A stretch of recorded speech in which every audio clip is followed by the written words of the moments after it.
Et puis le droit humanitaire international enseigné aux forces de défense et de sécurité, c'est une initiative du ministère en charge des droits humains.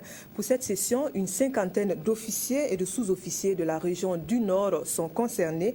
À leur tour, les bénéficiaires devront servir de relais pour la diffusion des normes humanitaires au sein des forces de défense et de sécurité. Le reportage de Seydou.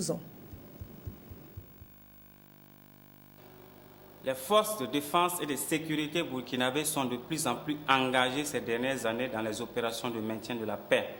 Une bonne exécution de ces missions nécessite une meilleure connaissance des règles qui encadrent les situations de conflit armé. Et le ministère en charge des droits humains, à travers cette formation, entend renforcer les capacités techniques de ses officiers et sous-officiers de la région du Centre-Nord sur le droit international humanitaire. Vous savez que sur le plan international, les règles du droit international humanitaire sont contenues dans ce qu'on appelle les 4 conventions de Genève et également les 2 protocoles additionnels. Alors ces textes prévoient que les États partis à ces conventions puissent prendre les dispositions nécessaires pour sensibiliser, informer et former les forces de défense et de sécurité. C'est cette mission-là, cet objectif aujourd'hui que nous essayons d'atteindre en formant les 50 officiers et sous-officiers de la région du Centre-Nord.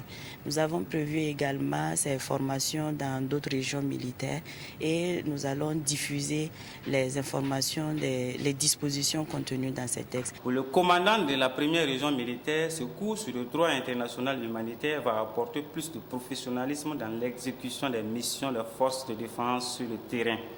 Comme toute formation, sûrement, ça a apporté un plus. Et comme vous êtes sans ignorer, on a l'habitude maintenant, depuis un certain temps, d'envoyer nos troupes sur le terrain.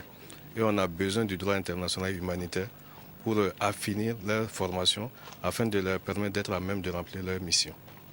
Au terme de la formation, ces agents vont servir de relais au sein de leur unité de base afin d'assurer une large diffusion de ces normes internationales.